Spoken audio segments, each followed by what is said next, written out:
Hey guys, tonight we're gonna start somewhere bright, or at least brighter than you think. You've probably got that picture in your head. A knight in armor so shiny it's basically a medieval mirror, sunlight bouncing off it like some 14th century disco ball. But the truth? You're about to find out it was a lot more patchwork. Oh, and before we go further, you should know, if you were expecting the chivalrous movie version, you might not survive the reality. So, before you get comfortable, take a moment to like the video and subscribe, but only if you genuinely enjoy what I do here. And if you're awake enough, drop a comment telling me where you are and what time it is right now.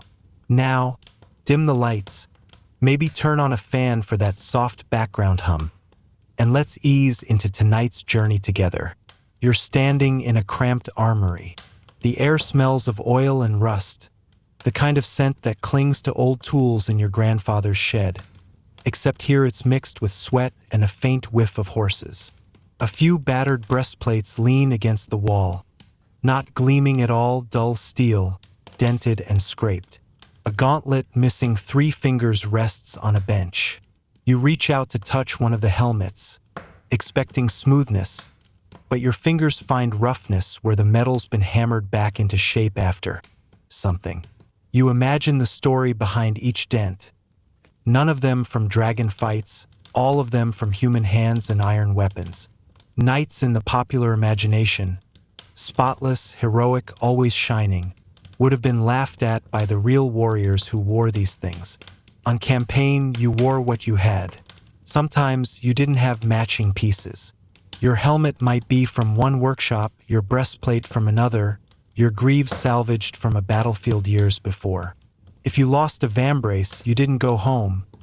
You just wore the other arm bare, like some odd medieval fashion statement. And here's the part most people get wrong. Armor wasn't just for the wealthy elite at tournaments. There were cheaper versions for poorer knights, and sometimes they weren't even metal. Hardened leather, padded cloth. They all counted as armor, and they worked at least well enough to keep you from dying from the first hit. You step out into the training yard. The sun is glaring, and yes, a polished breastplate could blind an enemy for a split second. But the upkeep? Imagine trying to keep your car spotless in the middle of a war zone. Every rainstorm, every battle, every march through the mud dulled that mirror finish. You wouldn't waste hours polishing when you could be sharpening your sword or eating something other than stale bread. And despite what movies tell you, no one was constantly tripping over in their armor.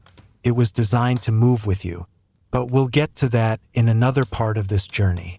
The knight walking past you right now, his pauldrons don't match. His right boot is leather. His left is patched with some strange cloth that's clearly been redyed 3 times. His sword isn't the flawless, jewel-encrusted thing of legend. It's nicked along the edge, handle wrapped in greasy cloth for grip. He's functional, not glamorous. He's thinking about his next meal, not his next portrait. You catch a glimpse of a tournament list nailed to a post. The illustrations show knights looking pristine. A reminder that artists painted ideals, not realities. The truth was closer to the smell of that armory, the dust on that breastplate, the sweat dripping under that visor. And here's the funny bit. You realize that even today, people still believe in the shining knight myth, just like they believe their favorite TV chef actually cooks every meal in a spotless kitchen. But under the show, there's always the mess, the dents, the patchwork reality. Some historians still argue about just how often armor was polished to parade-level shine, and whether that was more for display than for combat. But when you're in the middle of a muddy siege, the only thing you care about gleaming is the point of your spear. You take one last look at the mismatched knight and think, maybe it's better this way. Real history isn't perfect, and that's what makes it worth telling. You're still standing there in that training yard, dust settling in the hot air, when the smell from the nearby kitchens drifts toward you. And it's not the sad, watery gruel you've been taught to imagine peasants spooning up every single day. The scent is smoky, a little fatty, with hints of onion and something sharp, maybe garlic. That's when it hits you. The myth that medieval peasants lived on nothing but thin porridge is one of those half-truths people repeat until it sounds like fact. Sure, gruel was part of the diet, but so was bread, cheese, beans, fresh vegetables when in season, and even meat on special days. And not just for the lords. Your average tenant farmer might not eat roast venison, but salted pork or a rabbit from the hedgerow wasn't out of the question. You duck into the low, dark kitchen of a peasant's cottage. The thatched roof smells faintly of smoke, and your eyes take a moment to adjust. A pot bubbles over the hearth, steam curling around the wooden rafters. Inside, barley, chopped leeks, maybe a handful of dried peas, all simmering together into something thick enough to actually chew. You dip a wooden spoon in, it's savory, not bland at all. On the table, there's dark bread, dense, with a nutty smell. It's not the fluffy white loaf of modern bakeries, but it's filling and packed with grain. A small wheel of cheese sits nearby, cracked where someone's cut into it, the smell sharp but inviting. And tucked in the corner, wrapped in cloth, is a little salt, precious enough to keep covered, but not absent from a peasant's life. You hear laughter outside. A couple of men carry in a basket of river fish, still wriggling, their silver scales catching the dim light. Someone will gut them, roast them over the fire, and they'll be gone before morning. So much for the image of joyless gruel. Of course, there were hungry years, bad harvests, war, plague. But in good times, the variety was there. Apples in autumn, nuts in winter, foraged greens in spring. Beer or ale to wash it all down, yes, but water too, drawn fresh from the village well or a clean stream. That myth about they only drank beer because water was filthy? We'll circle back to that one later. You remember the way schoolbooks used to describe the medieval diet, coarse bread and gruel, day after day. It left you picturing some drab, gray existence. The reality is messier and more colorful, kind of like imagining everyone today only eats instant noodles. Some do, but most mix in whatever they can get their hands on. The cottage door creaks, and a woman steps in with a bundle of herbs, rosemary, sage, a sprig of something sharp and lemony. She tosses them into the pot, and the smell changes instantly, richer, deeper. This isn't survival food. This is food someone cares about, even if it's humble. And here's the kicker, historians still debate how much variety peasants really had, because the written records lean heavily toward the diets of the wealthy. But archaeological evidence, seeds, bones, pottery residues, keeps filling in the gaps, and the picture that emerges is one of a people who ate what was available, yes, but also what was tasty. So next time you imagine the Middle Ages, don't just see a grim-faced farmer spooning up gray mush. See the pot bubbling, the bread cooling, the herbs being crushed between work-worn fingers. It's not a feast, but it's not the famine story we've been sold either. You step out of that smoky little cottage and into the crisp morning air, and the conversation in the lane makes you stop. Two men are arguing over trade routes, and one casually points toward the horizon as if the sea curves away there. Curves. And you suddenly remember, someone once told you that medieval people thought the earth was flat. That's the myth, right? A bunch of wide-eyed villagers staring at the ocean. Terrified ships might sail off the edge like a dropped mug rolling off a table. But here's the thing. By the Middle Ages, most educated people, and even plenty of sailors and merchants, already knew the earth was round. Not kind of round, not roundish, but a sphere. You wander toward the docks, where a small coastal trading ship rocks in the shallows. The captain, sunburned and squinting, is giving orders while a boy hauls sacks of grain up the gangplank. A rolled parchment map lies on a crate, ink lines curling across it in neat, practiced strokes. You notice the edges, not ending in a drop-off, but wrapping neatly into a circle, dotted with ports. A little compass rose points north. No sea monsters chomping on ships here. Just routes, currents, and distances measured in days. Not fear of falling into the abyss. This belief that everyone thought the earth was flat really took hold much later, in the 19th century, when writers wanted to make the medieval period look backward compared to their own modern age. In reality, scholars like Thomas Aquinas and Roger Bacon referenced a spherical earth as casually as we mention the shape of the moon. Mariners had practical proof. As a ship sailed away, its hull vanished before its mast. Something only possible if the surface curved. You walk to the edge of the dock. The horizon looks clean and endless. The faint outline of another vessel just visible. Mast high, body low. You imagine explaining this to someone who truly believed in a flat earth, and you realize you'd have a harder time convincing them than you would a 13th century monk. And yet, myths stick because they're simple. Flat earth fits neatly into the narrative that medieval folks were ignorant, stuck in the mud both literally and intellectually. It's the same kind of exaggeration as saying nobody bathed or that all castles were gloomy stone, which, spoiler alert, we're going to talk about soon. A fisherman nearby is gutting his catch, tossing entrails to the gulls. He looks up and smirks. "You're staring like you've never seen the sea before," he says, and it's funny, because in the story you've been told, you'd be the one thinking he might sail off the edge. But here, he's the one who knows exactly how the horizon works. Historians still debate how widespread this knowledge was among rural peasants versus the educated classes, but the idea that the entire Middle Ages was one big flat earth society, that's the real fiction. The truth has been sitting right here on the dock the whole time, in the maps, in the sailors' jokes, and in the curve you can watch with your own eyes. You leave the dockside chatter behind and follow a narrow lane that smells faintly of wood smoke and warm bread.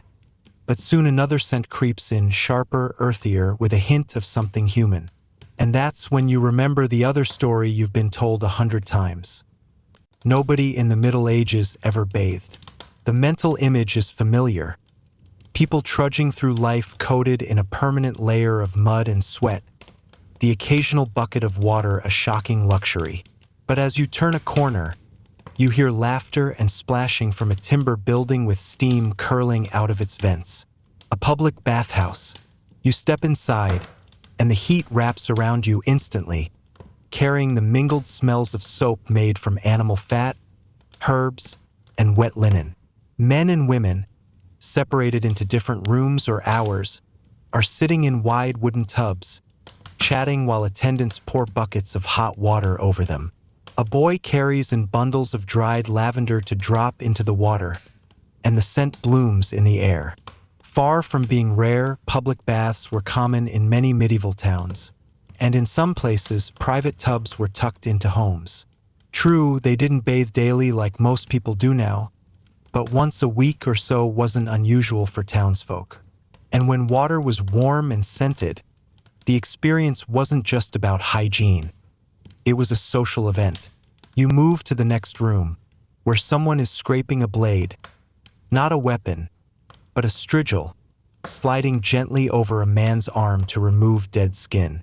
It reminds you uncomfortably of modern spa treatments, except here there's no calming playlist, just the hum of voices and the occasional hiss as more water hits the hot stones. Of course, there were exceptions. During outbreaks of plague, some avoided baths for fear that open pores invited disease. And in remote villages without easy access to hot water, bathing could be seasonal. But the blanket idea that medieval people avoided cleanliness altogether, that's another myth designed to make the past look grimier than it really was. A young woman passes you carrying a jug, her sleeves rolled up, steam clinging to her hair. She smiles like she knows the rumor you've heard about her world and finds it absurd. Outside, you can hear the clatter of wooden clogs on cobbles. Someone heading home wrapped in a clean tunic, skin still pink from the heat. Historians still debate just how widespread regular bathing was, because the evidence varies wildly between regions and centuries. But whether in a bustling city bathhouse or a simple wooden tub by the fire, the medieval world knew water was more than just for drinking. It was for feeling human again. And as you step back into the cool street, you realize the biggest surprise isn't that they bathed, it's how much they enjoyed it. You keep walking, the cobbles under your boots still damp from last night's rain, until the street opens into a small market square. Here, the noise shifts. Not the splash of bathwater or the ring of blacksmiths, but voices haggling over bolts of cloth, honeycomb, and baskets of eggs. And tucked near the center, standing as if she owns the space, is a woman in a dark blue gown, a leather belt heavy with keys. This is where another myth cracks wide open, that medieval women had no power. You've probably been told they lived quietly in the background, existing mostly to fetch, carry, and bear children. But the woman in front of you is clearly running things, not just her household, but business as well. She's talking briskly with a merchant from another town, agreeing on a shipment of saltfish for winter. A young man, probably her assistant, waits for her nod before handing over a purse of coins. The way the other stallholders glance at her, you can tell she's a fixture here. In towns, widows could inherit and run their late husband's workshops, own property, lend money, and even take apprentices. Some ran shipping ventures or inns. Others became respected artisans in their own right. In the countryside, women often managed estates when their husbands were away at war, overseeing planting, rents, and even disputes. Power didn't always wear a crown. Sometimes it wore a simple gown with good boots and a sharp mind. You wander past a stall selling parchment and ink, and the shopkeeper, another woman, is showing a customer how to cut a quill just right. Behind her, shelves are stacked with ledgers and contracts, neat handwriting marching across the pages. These aren't just household lists. They're records of loans, agreements, and sales. Of course, this isn't to say all was equal. Laws and customs could limit women's rights, and in many places, property reverted to male relatives. But the idea that medieval women were universally powerless? That's the kind of sweeping statement that leaves out all the exceptions, which are numerous and fascinating. A gust of wind catches the blue-gowned woman's hair as she locks her stall for the day. She turns and sees you staring. "What?" she says with a half-smile. "You thought I couldn't do this?" And in that moment, you realize she's centuries ahead of the story you've been told. Some historians still debate how typical her life was, whether she's a rare example or just one of many whose stories didn't make it into official records. But standing here in the market, you suspect the truth. The myth is the outlier, not the woman. You leave the market behind, following a road that winds uphill until it crests at a ridge. And there it is, a castle. From a distance, it looks exactly like the ones in storybooks. Towering walls, high towers, battlements sharp against the sky. But as you get closer, something strange catches your eye. The walls aren't the dull gray you expected. They're streaked with faded color. That's when the myth unravels. The idea that all medieval castles were gray stone fortresses. In truth, many of them were painted, sometimes in colors that would make a modern suburban HOA faint. Bright reds, ochres, whites, even blues. Plastered walls washed in lime, pigments mixed in for hue. Some had patterned designs, heraldic symbols, or geometric borders to impress visitors long before they crossed the drawbridge. You step onto the bridge now, the moat below glinting in the sun, and spot where the paint clings stubbornly in sheltered corners. A block near the gate still carries a soft gold tint. On a tower, you can just make out the ghost of a painted crest. Inside the courtyard, the riot of color continues. Wooden buildings with red-painted beams, shutters in green or blue, doors decorated with carved patterns picked out in bright paint. Even the stone itself, when new, wasn't the weathered gray you know. Fresh-cut limestone could be creamy white. Granite sparkled with mica. Sandstone glowed warm and golden. Time and rain have bleached them, but once, they caught the light like jewelry. Of course, not every castle was lavishly painted. The remote fortifications built purely for defense often stayed bare, and some lords preferred the stone look to convey seriousness. But the blanket image of a dark, colorless fortress? That's a product of ruin, not reality. A mason in the courtyard waves you over, his hands chalky from lime plaster. He's mixing pigments into a bucket, ready to refresh the Lord's Hall before a visiting delegation arrives. Can't have them thinking we live in some dreary pile, he says, grinning. You glance into the hall and see why. The walls inside are covered in bright murals. Saints, hunting scenes, and strange beasts. The floor is tiled in vivid patterns that pull your eye toward the dais where the high table waits. Historians still debate exactly how far the practice of painting extended, whether every minor lord splashed color on their keep or if it was a mark of great wealth. But standing here, surrounded by warm tones and flickering light, it's clear the gloomy stone castle is as much a romantic invention as the shining knight we met earlier. And as you step back outside, the sunlight catches the last stubborn streaks of vermilion on the outer wall, proof that once upon a time, the Middle Ages loved color as much as any age since. The road from the castle winds down into farmland, where a group of children run past you, laughing. One of them, a lanky boy, easily keeps pace with the older ones. He's not tiny, not hunched, not the malnourished stereotype you might expect. And that's when you remember the myth. Medieval people were all ridiculously short. The truth? They weren't that different from us. Sure, average heights were a little lower, men around 5 feet 7 inches, 170 centimeters. Women around 5 feet 3 inches, 160 centimeters. But that's barely noticeable in a crowd. The image of an entire population barely scraping 5 feet tall comes from a mix of misunderstanding and cherry-picked data. You pass a field where a man is cutting hay. He straightens, wipes his forehead, and you see he's broad-shouldered, taller than you by a head. His boots sink into the soft soil as he strides toward a water bucket. The woman who hands it to him is nearly as tall, her hands strong from years of work. Malnourished? Not here. Height varied just like now, depending on genetics, diet, and health.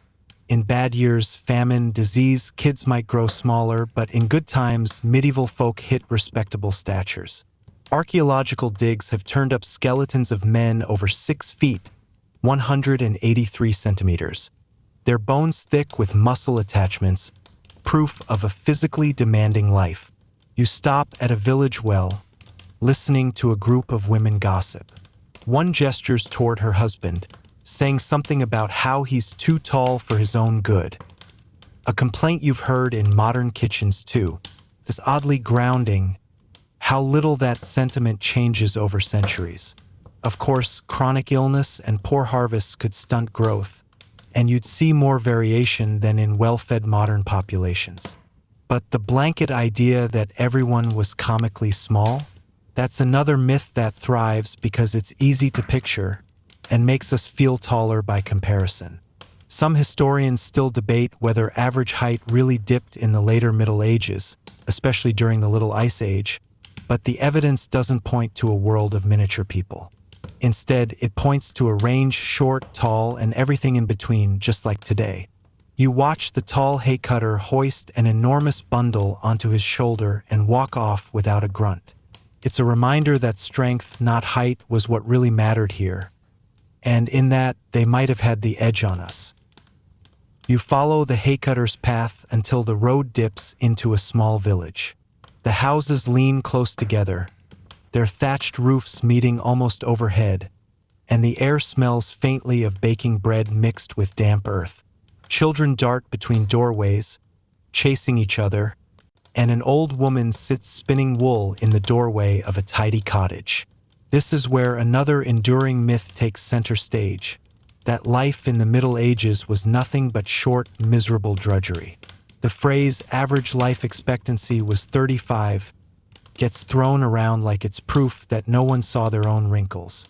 But standing here, you spot two men with gray in their beards arguing over a cartwheel, and the spinner in the doorway has lines on her face deep enough to hold entire stories. The truth is that number 35 is an average dragged down by sky-high infant mortality. A child's first few years were dangerous, and many didn't survive. But if you made it to adulthood, you had a good shot at living into your 50s, 60s, even 70s. Plenty did. You stopped to watch a group of neighbors working together to raise the frame of a new barn. Laughter mixes with the creak of wood and the rhythmic thump of hammers. Someone passes you a mug of ale, and it's not the grim drink or die necessity you've heard about. It's just refreshment after a long morning's work. Was life hard? Absolutely. War, famine, and disease could shatter everything without warning. But it wasn't an endless march of sorrow. People celebrated saints' days, harvest feasts, weddings. They played music, danced in the village green, told stories by the fire. There was joy in between the struggles, just as there is now. You glance toward the churchyard and see a small group placing flowers on a grave. The moment is quiet, tender, and familiar. Loss was part of life here, but so was love, and both shaped the rhythm of their days. Some historians still debate exactly how common long lives were, given the patchy records, but skeletal remains back up the idea that plenty of medieval people lived well past the expected age. The myth lingers because numbers are easy to quote, but numbers without context tell the wrong story. The old woman at the doorway catches your eye. "Don't let anyone tell you we never smile," she says with a grin, before pulling the thread taut between her fingers. And in that instant, the Middle Ages feel a lot less dark than the legend. The church bell rings as you leave the village, its low tone carrying over the fields. You follow the sound until the road brings you to a grassy common where a crowd has gathered. Their faces are tense, their voices low. At the center, a wooden post stands darkened by soot. This is the moment your memory supplies the myth that the Middle Ages were a non-stop frenzy of witch burnings, women dragged screaming to the pyre at the first rumor of a curse. You half expect someone to shout, "Witch!" before you even step closer. But the scene before you is different. On the edge of the crowd, a magistrate is reading out charges, but they have nothing to do with magic. It's about theft and a boundary dispute. The post in the center? That's for punishments like public shaming or branding, not burning. In most of the Middle Ages, accusations of witchcraft were rare, and trials even rarer. You remember reading that the real wave of witch hunts, the mass burnings and frenzied trials, came later, mostly in the 16th and 17th centuries, during the early modern period. The medieval mindset had its superstitions, sure, but it was also steeped in church doctrine that often dismissed the idea of witches as pagan nonsense. A local woman leans toward you, whispering about an old healer who lives outside the village. "She makes the best fever tonic," the woman says, "but don't tell the baker. He thinks herbs are the devil's tools." You smile at the familiar tone. Gossip hasn't changed much in centuries. The accused man at the post is released after a lecture. No flames, no screaming crowds, just the mutter of neighbors deciding whether he got what he deserved. The post stands empty again, and the onlookers drift away to their day's work. Of course, there were moments when fear and suspicion boiled over. Some towns did hold trials for sorcery, especially when times were bad and people needed someone to blame. But the medieval era wasn't the endless bonfire the myths suggest. Historians still debate how much of later witch hunt culture grew from medieval seeds. But one thing's clear, Most of the grisliest burnings you imagine weren't part of the Middle Ages at all. You turn away from the quiet common and catch the scent of bread baking in the distance. A reminder that here, as in any time, life kept moving, even when fear tried to take root. Your steps take you down a narrow lane, where the smell of hay and horse sweat thickens in the warm air. A blacksmith's hammer rings somewhere ahead, sharp and steady, like a heartbeat you can follow. Soon you find yourself at the entrance of a timber-framed stable, its roof sagging slightly under the weight of thatch. Here's where another stubborn myth tugs at your mind, that everyone in the Middle Ages thought the earth was flat. You picture villagers pointing suspiciously at a horizon, terrified of sailing too far lest they tumble into the abyss. It's an image as cartoonish as it is false. Inside the stable, a groom brushes a chestnut mare, and in the corner a merchant is loading saddlebags for a journey south. When you greet him, he talks of his route with casual precision. Across the channel, down to the coast of Iberia, then beyond to the Sea of Darkness, which you realize is the Atlantic. His tone holds no fear of falling off the world, only the more immediate worries of storms and pirates. The truth is, educated people in medieval Europe knew the earth was round, a sphere, as described by ancient Greek thinkers like Aristotle and Ptolemy. Even many who couldn't read still inherited this understanding through church teaching and sailors' lore. The myth of the flat earth was largely a later invention, popularized in the 19th century to make earlier centuries look primitive. You step outside just in time to see a group of children chasing a hoop down the road. One boy stops and grins at you, his teeth missing in the way that only youth and a diet of rough bread can explain. "Race you to the end," he calls before darting off. The merchant passes by leading his loaded mare, and you ask him whether he fears the journey. He shrugs. Not the sea itself, only what men do upon it. There's a flicker in his eyes, the same wariness a modern traveler might have about lost luggage.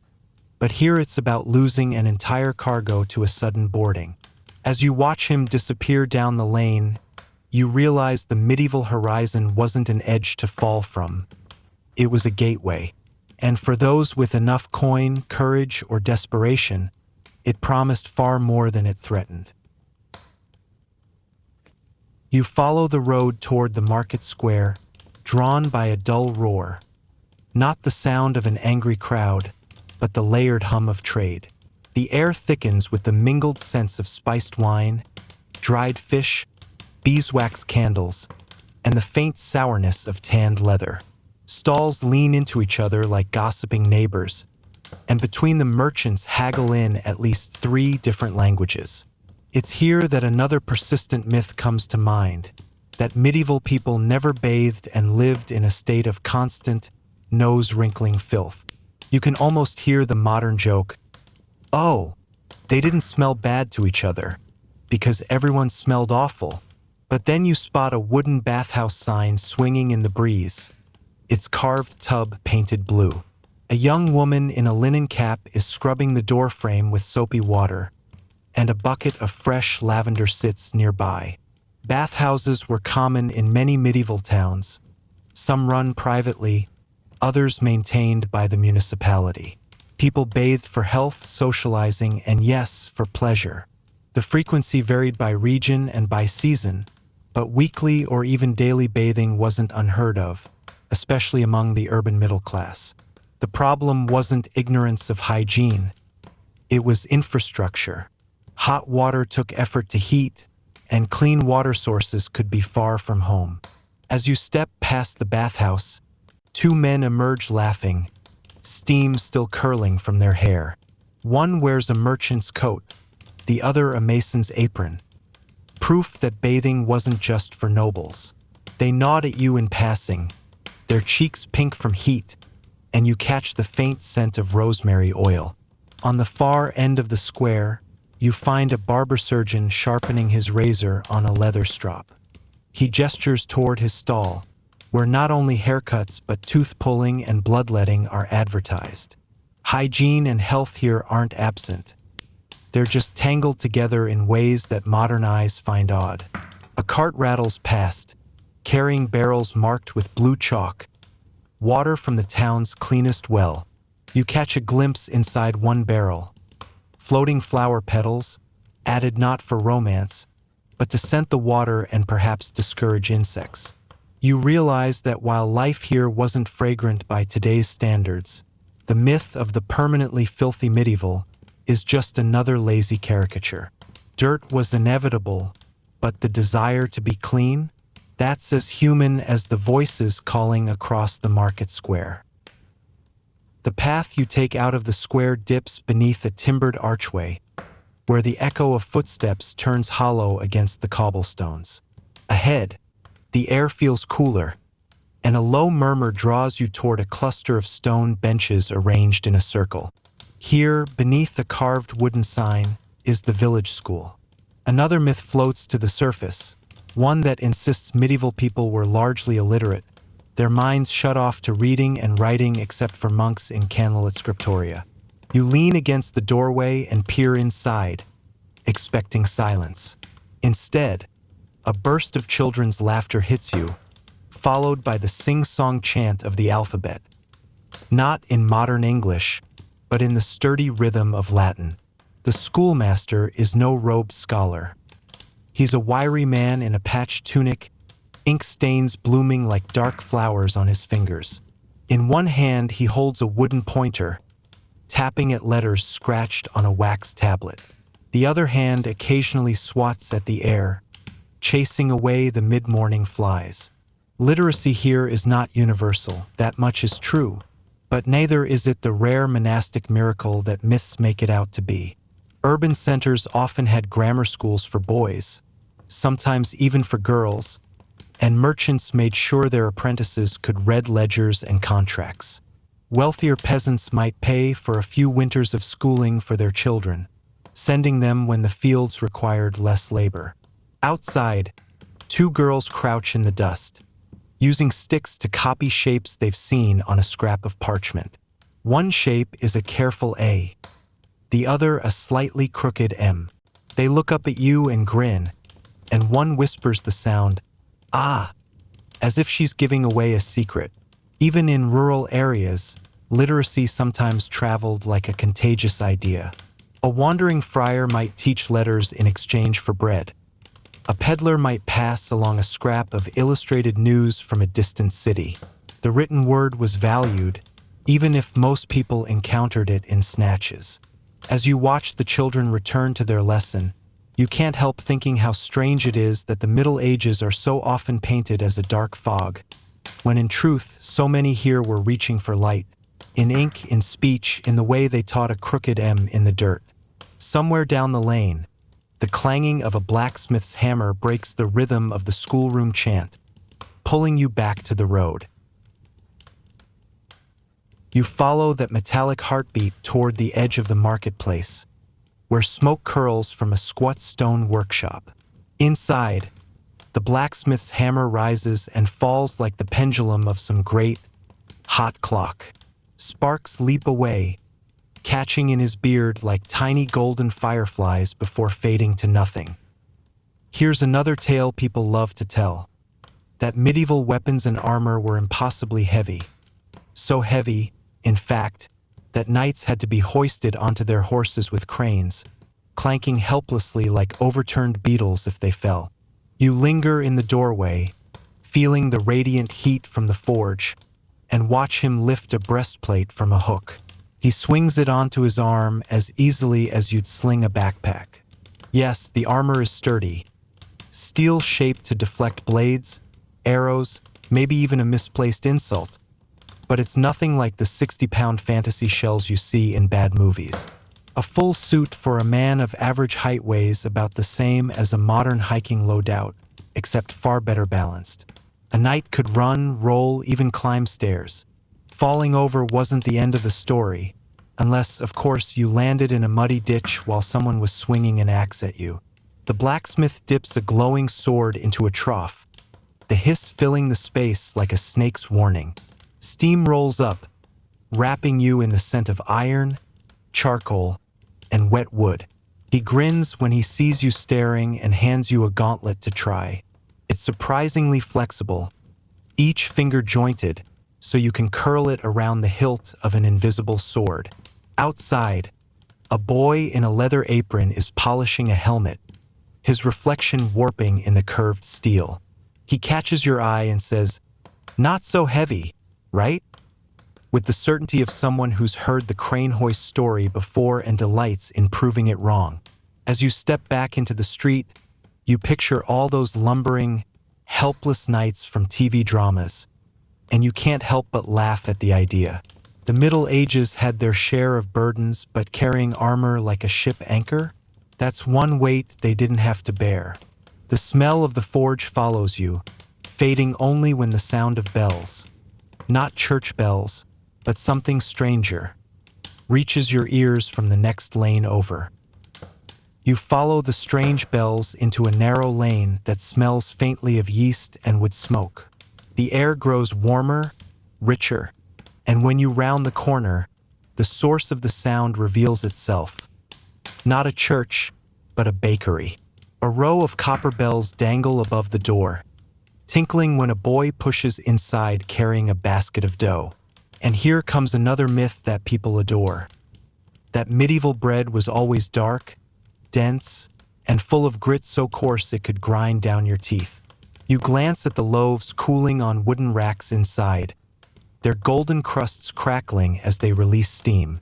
They don't look like dental weapons, more like something you'd see in a rustic cafe, the kind with artisanal signage and coffee that costs a small fortune. Truth is, bread varied wildly depending on class, harvest, and region. Sure, poorer folks often got loaves baked with bran, rye, or even ground peas when wheat was scarce, and yes, sometimes millstones shed bits of grit into the flour. But wealthy townsfolk could enjoy white bread so fine it was called manchet, light, airy, and fit for royal tables.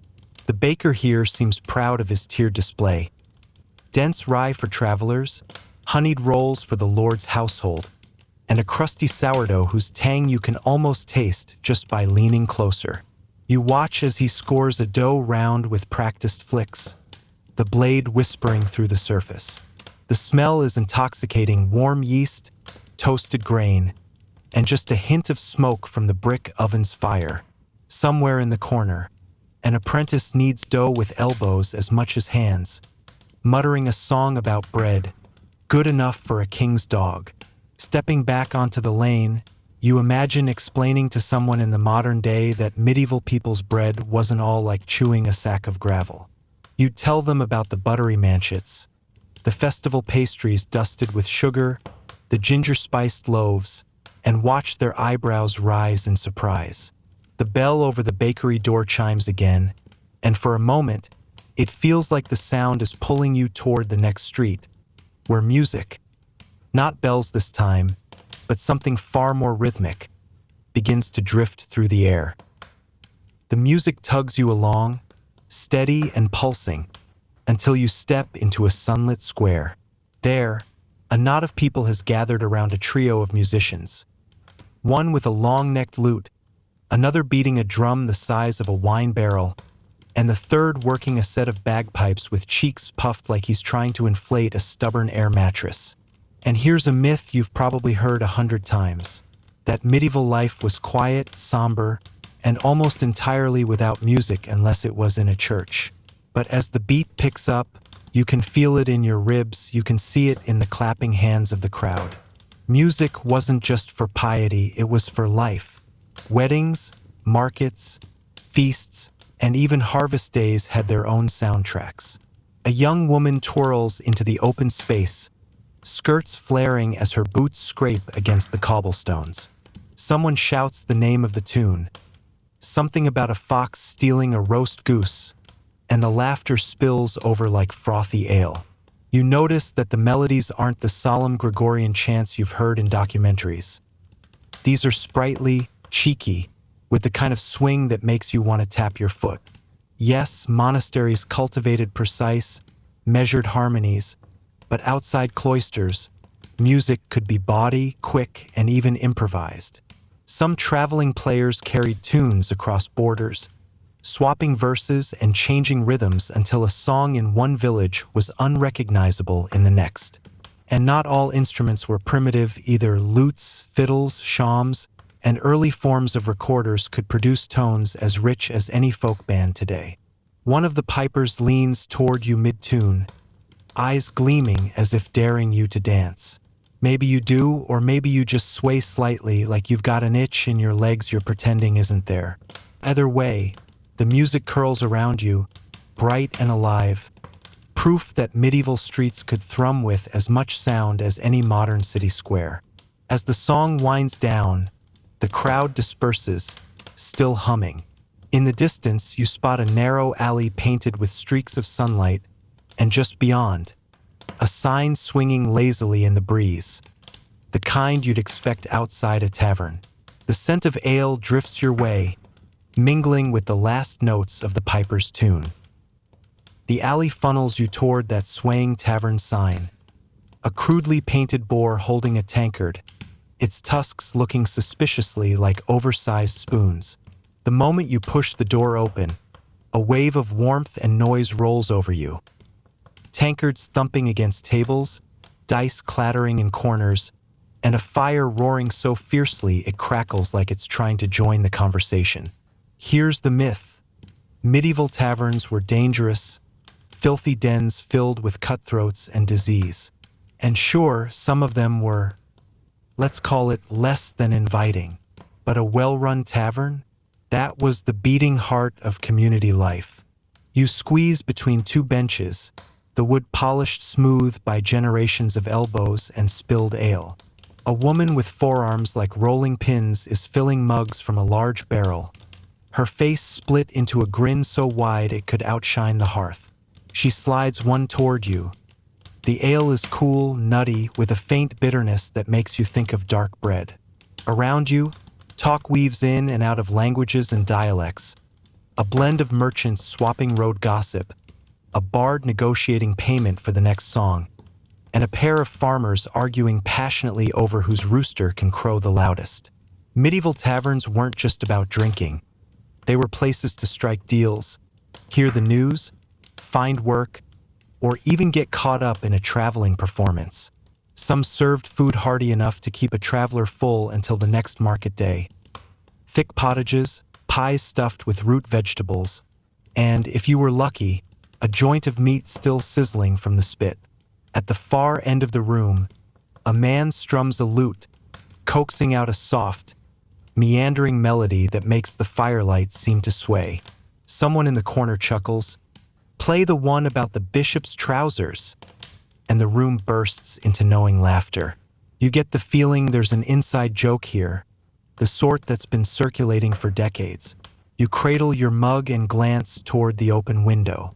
Through it, the street beyond is darkening, but the tavern remains its own glowing pocket of warmth, smells, and stories. And as another round is poured, you realize, if you lived here, this might be where you'd end most evenings. Not because you had to, but because you wanted to. You leave the tavern with the warmth still clinging to your clothes, stepping into the cool night air where the stars feel close enough to pluck like gooseberries. The street ahead narrows into a shadowy path between timbered houses, their upper floors jutting so far over the road they almost touch, like neighbors gossiping across an alley. Tonight's myth?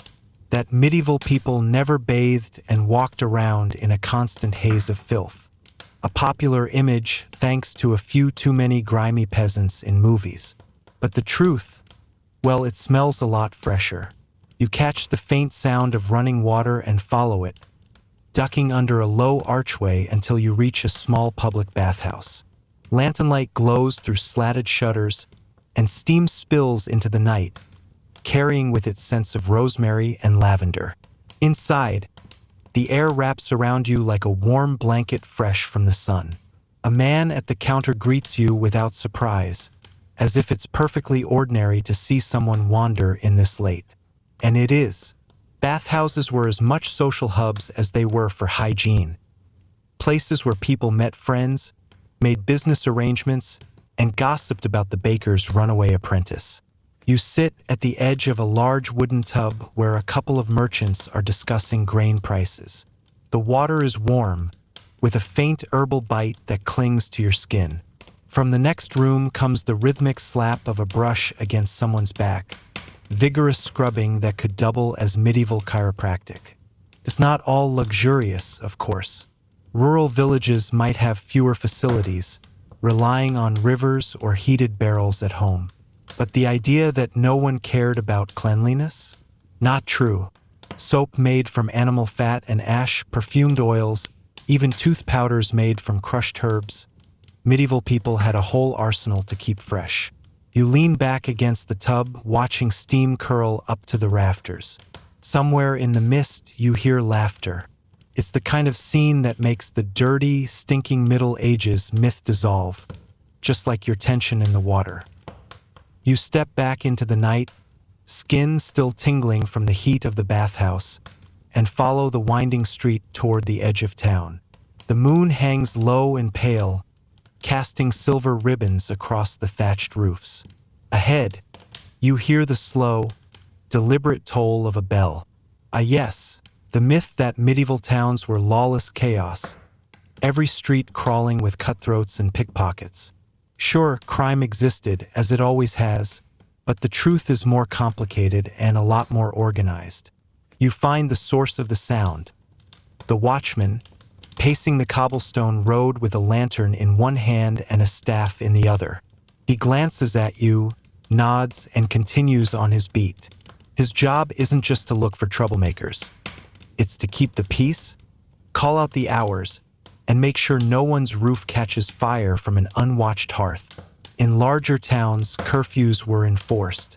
The gates locked after dark, watchmen patrolled the streets, and if you were out without a good reason, you might be escorted home or to the stocks. Even in the countryside, village elders and reeves kept order, settling disputes before they turned into feuds. You pass a group of apprentices heading home together, their laughter carrying through the quiet. A stray dog trots behind them, hopeful for scraps. The watchman calls out the time again, his voice echoing through the narrow lanes, and warns of a fair wind tonight. It's part forecast, part ritual, meant to assure everyone that all is well. Yes, danger lurked beyond the walls. Bandits on lonely roads, feuds between rival lords, but inside most towns, there was structure, surveillance, and a shared sense of safety. The idea that everyone lived in constant fear? Not exactly. You can almost feel it now, the quiet trust of a community watching over itself, even as the shadows deepen. You wander past the last row of houses and toward a squat, timber-framed building whose door hangs slightly ajar. A low hum of voices spills into the night air, mingled with the sharp scent of hops. Inside, a handful of patrons sit around long wooden tables, tankards in hand. Here's a myth for you that medieval folk drank ale because the water was always filthy. It's one of those ideas people repeat without thinking, like Vikings wore horned helmets. Sure, untreated water could make you sick, especially in crowded towns, but people didn't abandon it entirely. Wells, springs, and clean streams were prized and protected, and many households boiled water for cooking. You slip onto a bench, feeling the warmth from a nearby hearth. The ale here isn't the heavy, boozy brew you're used to imagining. It's small ale, barely stronger than modern kombucha, drunk more for calories and hydration than for a buzz. It's cloudy, with a faint bread-like taste, and it pairs perfectly with a wedge of cheese set in front of you. The truth is, medieval diets were balanced between beer, cider, watered wine, and yes, water. In coastal villages, people collected rainwater in barrels. In monasteries, they built elaborate piping systems to channel clean water into cloisters. The whole "everyone drank ale all the time" is more marketing shorthand than historical reality. Across the table, a man in a faded red cap raises his mug, and tells a joke so bad the entire room groans. The watchman from earlier ducks in for a quick drink, exchanging news with the innkeeper. And as you take another sip, you realize the liquid in your cup is just one small part of a surprisingly careful approach to health and survival. Outside, the night feels cooler now, and you can still taste the faint bitterness on your tongue as you step back into the dark.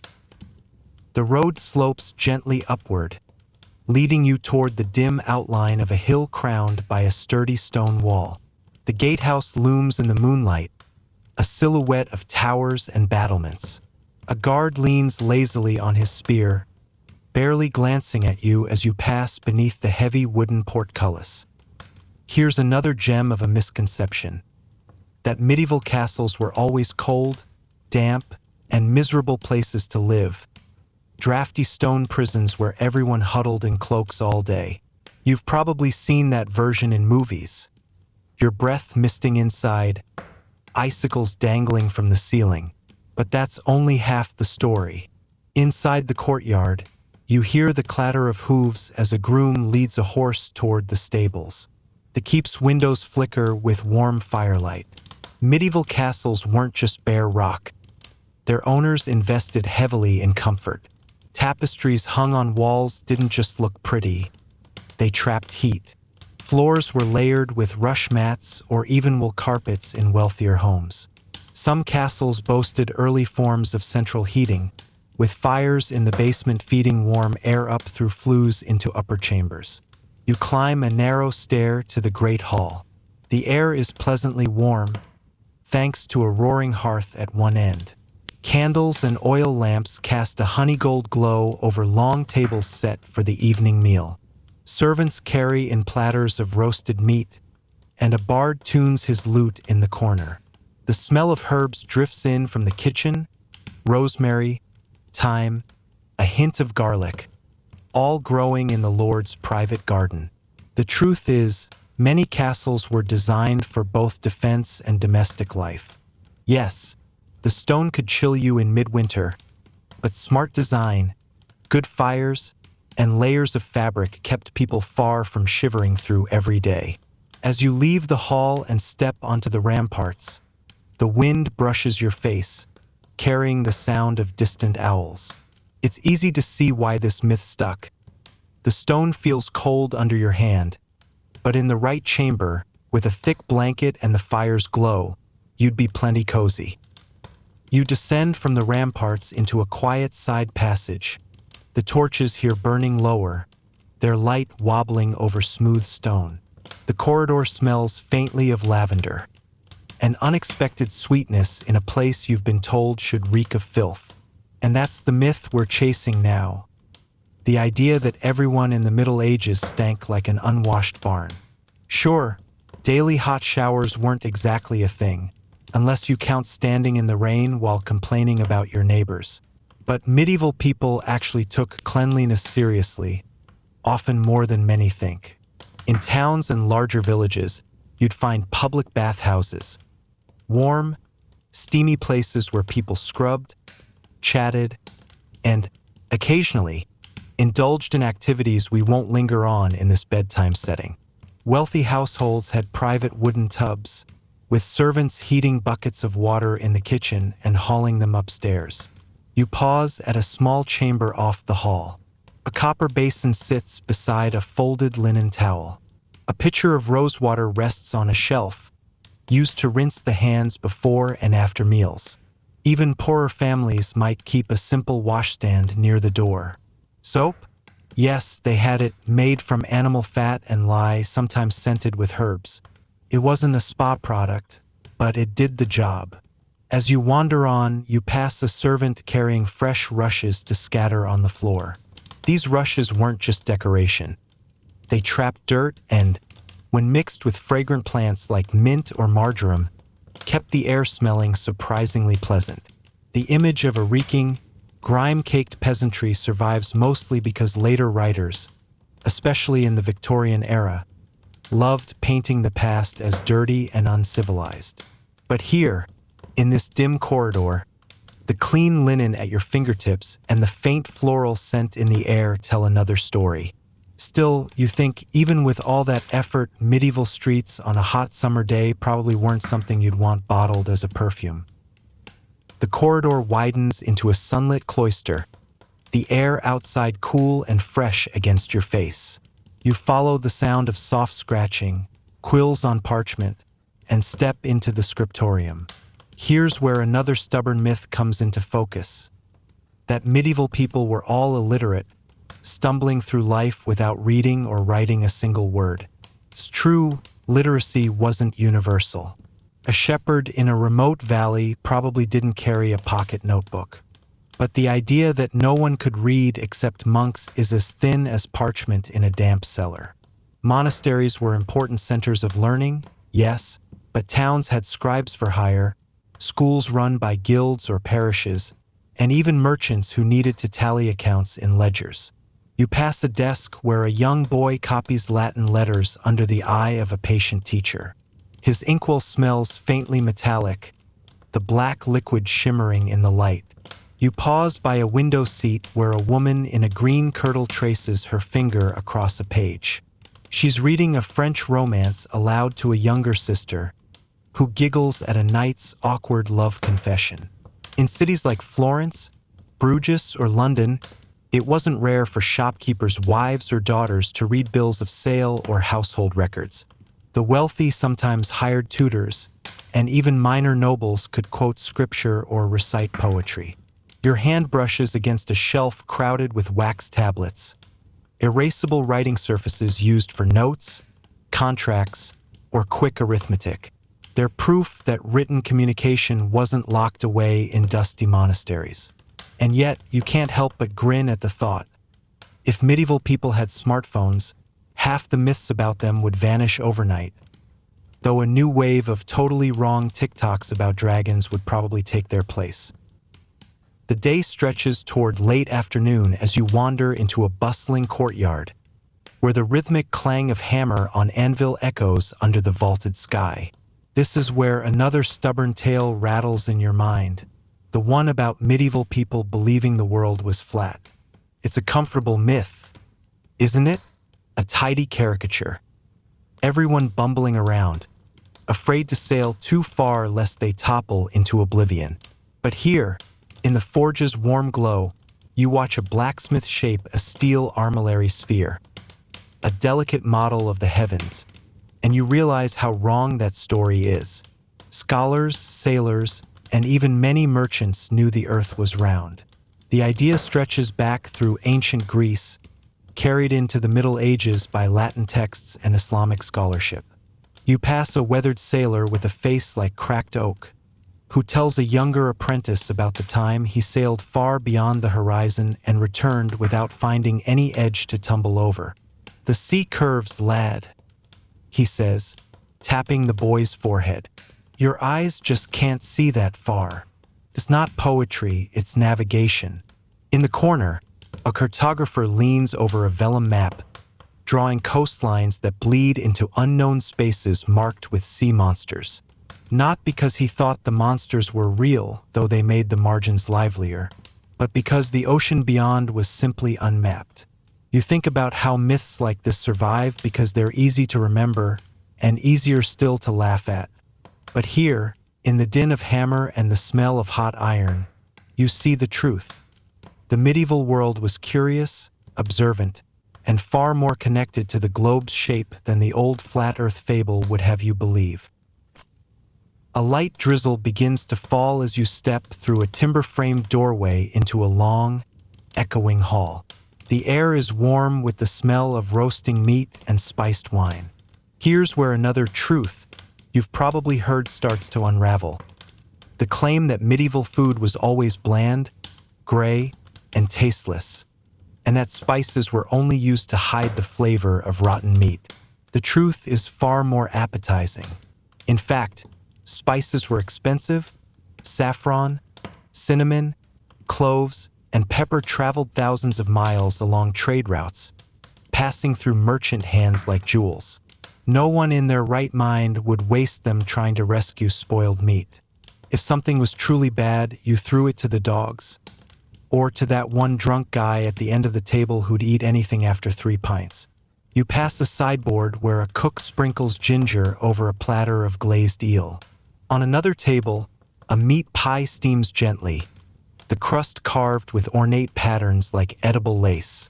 You can smell almond milk thickened with rice flour, simmering into a creamy pottage, and trays of candied fruits gleaming like stained glass. Someone hands you a cup of hippocras, wine sweetened with honey and laced with spices. The warmth runs down your throat, a far cry from the grim broth and stale bread of bad medieval stereotypes. Recipes like these were status symbols, proof that your household could afford the exotic and the rare. You lean against the wall, watching the hall fill with laughter, lute music, and the scrape of trenchers being set before guests. The feast is anything but bland, and as the aroma of cloves and roasted lamb mingles in the air, you can't help but think, if smell-o-vision ever becomes real, half of medieval history's bad reputation will evaporate overnight. The feast's clamor fades as you slip outside into the courtyard, where the stones are slick from the drizzle. Your path takes you toward a low building, its doorway half hidden by shadows and the sweet-sour smell of something fermenting. Here's another fact that isn't quite right. People in the Middle Ages drank beer or wine all the time because water was unsafe. The image is of a perpetually tipsy peasantry stumbling through life in a cheerful haze. But it's more complicated than that. Yes, alcohol was common, ale for breakfast, small beer at midday, wine in the evening, but the strength and purpose were different from what you might imagine. You duck inside. Large wooden tuns line the walls, and in one corner, a woman in a linen cap stirs a vat of warm, gently bubbling liquid. This is small beer, barely alcoholic, safer than untreated river water, and often brewed at home. Children drank it too, not to get drunk, but to stay alive in places where clean water wasn't guaranteed. In fact, if everyone had been as sloshed as the myths claim, medieval society would have collapsed faster than a cheap market tent in a storm. You watch as she pours a ladleful into a wooden mug and hands it to you. It's cloudy, tangy, with a faint hint of herbs. Not a party drink, not a hangover in the making, just hydration the medieval way. Outside, rain taps gently on the eaves, and the air smells of wet earth and malted grain. Somewhere deep in the village, you hear the faint ring of a church bell, pulling people back to their tasks. Your mug is nearly empty, and you savor the last sip slowly, knowing that in a few moments, our journey will start to quiet, the noise and color of the Middle Ages beginning to dim like the last coals in a hearth. The path ahead narrows into a lane of slick cobblestones, the kind that make you watch your step even though your shoes, if you can call these thin leather things shoes, are already soaked through. The air feels heavier now, as if the whole village is winding down, each sound and movement softening. You pass a group of apprentices stacking firewood beneath a low awning. Their chatter drifts over, and you catch a familiar thread. The idea that medieval towns were dark, filthy places where nobody bathed. You almost smile. You've heard this one enough times to picture 1,000 years of unwashed misery. But the truth is messier. Bathing wasn't alien to medieval people. In fact, public bathhouses were common in many European cities, and in some towns, even smaller villages, households kept wooden tubs. You can almost see it, steam rising from a bathhouse roof on a winter evening. The mingled scents of hot water, rosemary, and soap made from animal fat. The problem wasn't ignorance. It was circumstance. Wars, plagues, and poverty could shutter bathhouses or make clean water scarce. But when conditions allowed, people bathed, sometimes more often than you do when your shower's water pressure is disappointing. One apprentice glances at you, then back to his work, splitting kindling with a dull axe. The rhythm is slow, almost hypnotic. Beyond him, you glimpse a washhouse window glowing faintly, And inside, the silhouettes of people leaning over steaming tubs. The sound is muffled, splashing water, a quiet laugh, like a secret reminder that history is rarely as grimy as the myths make it out to be. The lane curves ahead, and you follow, rain beating in your hair, each step carrying you deeper into the quieter folds of the night. You round the bend and find yourself walking along a shallow stream that threads its way between rows of vegetable plots. The air smells faintly of damp earth and crushed mint. Someone must have planted herbs near the water's edge. A wooden bridge arches over the current ahead, and you pause there, resting your elbows on the rail. Somewhere behind you, a voice in the dark repeats another familiar claim. Medieval people thought the earth was flat.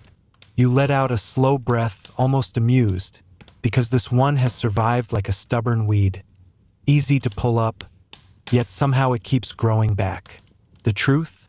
Scholars, sailors, and anyone with a decent sense of the horizon knew the earth was round long before Columbus ever set sail. Even village children could see a ship vanish hull first over the water and know something was up, or rather, curving away. You imagine a monk in a candlelit scriptorium, tracing a round globe in the margin of a manuscript while outside, snow falls soundlessly. Or a merchant explaining to his daughter why the sun sets later in summer the farther north they travel. Flat Earth thinking did exist, yes, but it was fringe, a curiosity, not a consensus. The stream below gurgles softly, carrying leaves downstream like tiny boats. Somewhere in the distance, a church bell rings the hour, and the sound rolls over the fields like a slow wave. You stay on the bridge for a moment longer, feeling the damp wood beneath your palms, then push onward, the path ahead glistening in the moonlight. The path leads you to a low, timber-framed building with its shutters thrown wide, spilling lamplight onto the cobbles. Inside, the warmth of a bustling tavern wraps around you like a heavy wool cloak. The air smells of roast meat, ale, and the faint tang of wood smoke clinging to damp clothes. You slip onto a bench near the hearth, and before you can order, the man beside you leans over conspiratorially. He's already halfway through a mug of cider and eager to share his knowledge that in the Middle Ages, ale was safer than water because water was deadly. You nearly smile into your sleeve. The truth is more mundane and more interesting. Yes, people drank a lot of ale, but not because rivers were instant death traps. Town wells, streams, and cisterns provided perfectly drinkable water for most folk, especially outside the crowded city centers. But ale, mild, nourishing, and calorically rich, was a reliable staple that didn't spoil quickly. It was also, frankly, tastier than tepid well water after a long day in the fields. And yes, in some dense towns where waste ran too close to water sources, illness could spread, but medieval people weren't oblivious to that. They sought clean sources, boiled water for cooking, and even added herbs to mask bad flavors. A serving girl passes, balancing a tray of mugs, the froth catching the light like a pale crown. You wrap your hands around a warm wooden cup, listening to the chatter and the soft thud of dice on wood. The truth slips through the air here as easily as the smell of baking bread. Water wasn't poison, and ale wasn't some desperate last resort. It was just part of life's rhythm, one more comfort in a world that understood more than we give it credit for. Outside, the night deepens, and you follow a narrow lane that winds uphill toward the market square. The stones underfoot are slick from a recent drizzle, reflecting the glow of a few stubborn torches still guttering in their brackets. Somewhere ahead, a group of townsfolk laugh, the sound bouncing between the close walls. They're sharing another favorite fact you've heard before, that in medieval times, everyone was unbelievably short, barely scraping 5 feet tall. It's an image that modern storytellers love, a world of squat peasants scurrying under low doorways. But as you pass under the shadow of a timbered arch, you recall the reality, and it's far less comical. The average medieval man in Europe stood around 5 feet 7 inches, women about 5 feet 3 inches. That's not so far from today, and it's a testament to a diet that, while lacking in variety for the poor, still provided enough nutrition for solid growth. Malnutrition could stunt individuals, sure, but the idea of an entire continent of undersized people is more myth than truth. You pause in the square, where the stone well stands silent in the moonlight, its rope swaying faintly. Tall or short, people have always tilted their heads to drink here, the same way they have for centuries. Your eyes catch a pair of guards crossing the far end of the plaza, broad-shouldered men who'd look right at home in a modern rugby team. Not exactly the pint-sized figures of old paintings. A cool breeze lifts the edge of your cloak, carrying with it the smell of baking from a nearby oven. It's a reminder that the past was peopled not by caricatures, but by humans much like you, full-sized, full of stories, and full of life. The streets are almost empty now, save for the soft shuffle of your own steps and the occasional hiss of rain sliding from a roof. You wander toward the edge of the town, where the stone walls rise in patient silence, holding back the night like a slow tide.